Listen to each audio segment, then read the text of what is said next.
I bought my house for the peace and quiet. It was tucked at the end of a cul-de-sac, away from the chaos of the city.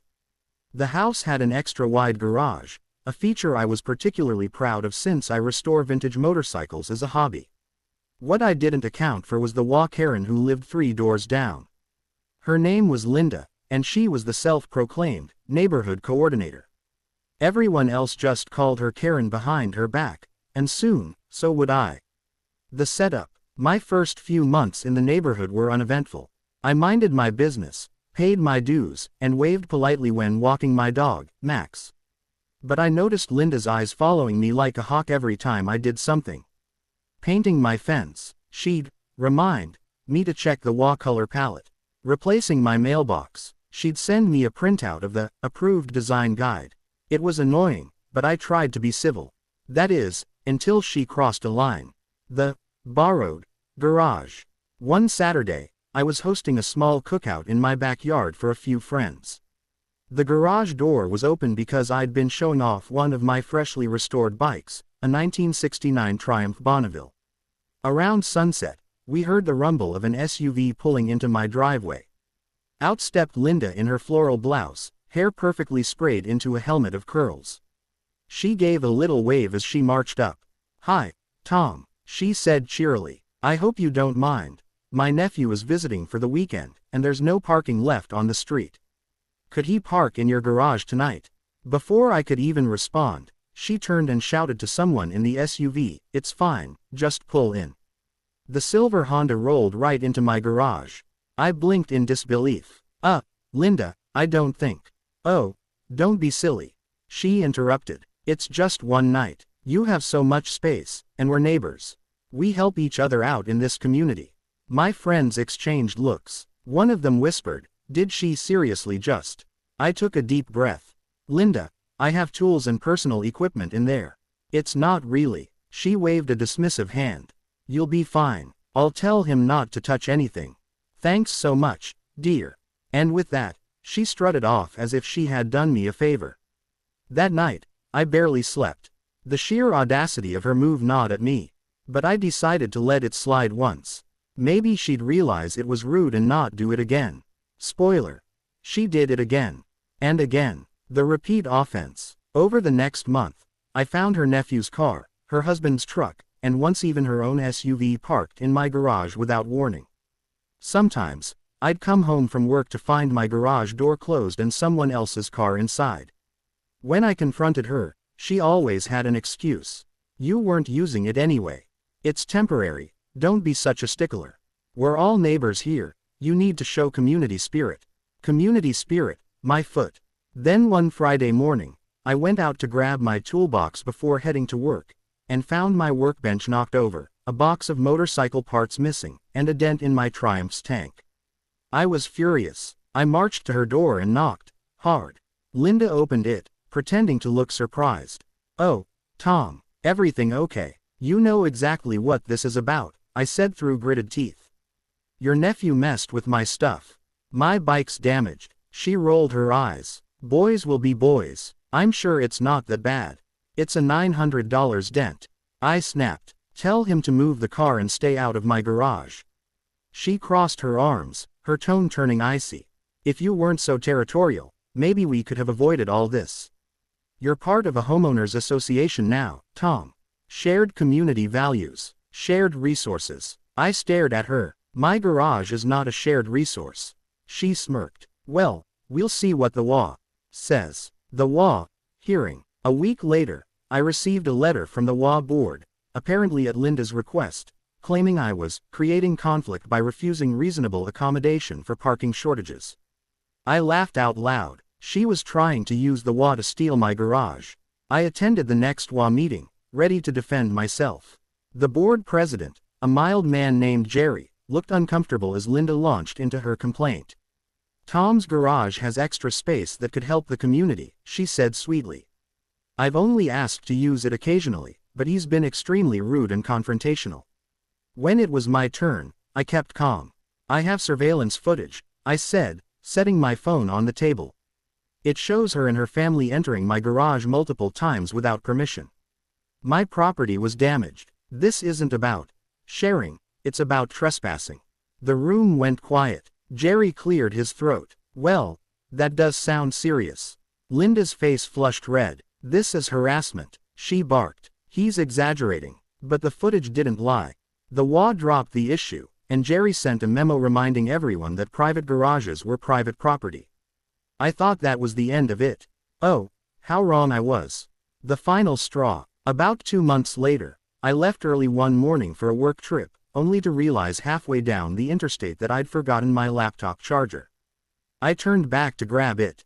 When I pulled into my driveway, I saw, you guessed it, Linda's SUV parked inside my garage again. Steam practically shot out of my ears. I got out, marched up to her door, and pounded until she opened it. Linda, why? I demanded. She sighed dramatically. Tom, the neighborhood had a bake sale today and parking was full. I told you, this is just neighborly cooperation. That's it, I said. You've officially lost your mind. She smirked. You're free to complain, but everyone knows you're difficult. The HOA won't side with you twice. I didn't argue. I just smiled. All right, Linda, enjoy your bake sale. Then I turned and walked away, because I had an idea. Revenge, served cold and locked. That evening, after I made sure her SUV was still there, I backed my truck out, closed the garage door, and engaged the heavy-duty lock I'd installed after the last incident. Then I packed my bags, grabbed Max, and left for my 2-week vacation to Colorado. No calls, no messages, no garage access for anyone. Before I left, I even called the HOA office and informed them, in writing, that I'd be out of town and no one was authorized to enter my property under any circumstances. Just covering my bases. I didn't hear anything for the first 3 days. But by day 4, my phone started blowing up. First, a call from Linda, which I ignored. Then 3 more. Then voicemails. Greater than, Tom, this isn't funny. I need my car. My husband has work. Open your garage immediately. If you don't open this door, I'll have the HOA fine you for obstruction. I sat by the campfire, roasting marshmallows, smiling at every ping. The fallout. By day 7, the tone of her messages changed. Greater than, please, Tom, we're sorry. Can we just talk? The HOA says it's your property, but we really need the car. I'll pay for the scratch on your bike, okay. Just let me in. I stayed silent. Day 10. Jerry from the HOA called me directly. Tom, he said awkwardly, Linda's SUV is in your garage, right? Yup, she's been demanding we open it, but we can't touch private property. I just wanted to confirm you're aware. I'm aware, I said cheerfully. And I'll be back in a few days. He chuckled under his breath. Well, technically, you're within your rights. She shouldn't have been there. Day 14, I came home. The second I pulled up, I saw Linda standing in my driveway, arms crossed, face bright red. You trapped my car. She shouted as I stepped out. I locked my property, I corrected. You parked illegally. This is kidnapping. Or, car napping. She sputtered. I almost laughed. Actually, it's trespassing. Want to see the footage? She huffed. Demanded I open it immediately. I did. Slowly, letting her simmer as the door creaked upward. Her SUV sat inside, covered in a fine layer of dust, with a small note taped to the windshield. Greater than, next time, ask first. She grabbed the note, crumpled it, and stormed off without a word. But that wasn't the end, because I wasn't done yet. The consequences. A week later, I filed a small claims case for property damage and unauthorized use of private space. I attached the old footage, repair receipts, and the HOA memo proving my ownership rights. The judge didn't even need an hour. Linda was ordered to pay for the bike damage, plus a small fine for trespassing. When word spread through the neighborhood, people started distancing themselves from her. Turns out, I wasn't her first victim, just the first one to stand up to her. She had borrowed tools, shared driveways, and even, temporarily, used other people's patio furniture. Nobody had called her out before because she always used that community excuse. Now everyone knew better. The HOA even quietly removed her from the Neighborhood Coordination Committee. Jerry sent me an email later that week. Greater than, Tom, just wanted to say, That was impressive. We've all had enough of her antics. Enjoy your garage in peace. And I did. The aftermath. Months went by. Linda avoided me like the plague, which was perfectly fine. I focused on my bikes, enjoyed quiet weekends, and even started dating again, something that had been impossible with all the HOA drama. Every now and then, I'd catch her walking her little poodle past my house, giving me that same death glare. I'd wave politely, just to twist the knife.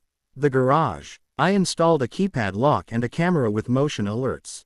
No more surprises. One evening, Jerry stopped by while I was polishing my Triumph.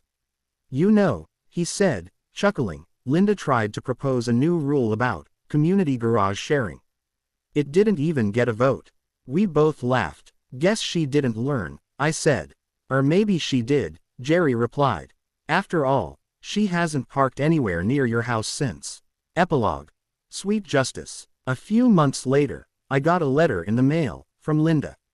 I almost didn't open it, but curiosity got the better of me. It read, greater than, Dear Tom, I want to apologize for how things escalated last year. I overstepped, and I understand now that I was wrong. I've been trying to do better. Thank you for setting boundaries, even if it was dramatic. Sincerely, Linda. I didn't reply. I didn't need to. Sometimes, the best revenge isn't anger or shouting, it's just letting people live with the consequences of their own entitlement. As I rolled my Triumph out for a weekend ride, I smiled, remembering the look on her face when that garage door lifted. Maybe next time she'd think twice before parking where she didn't belong.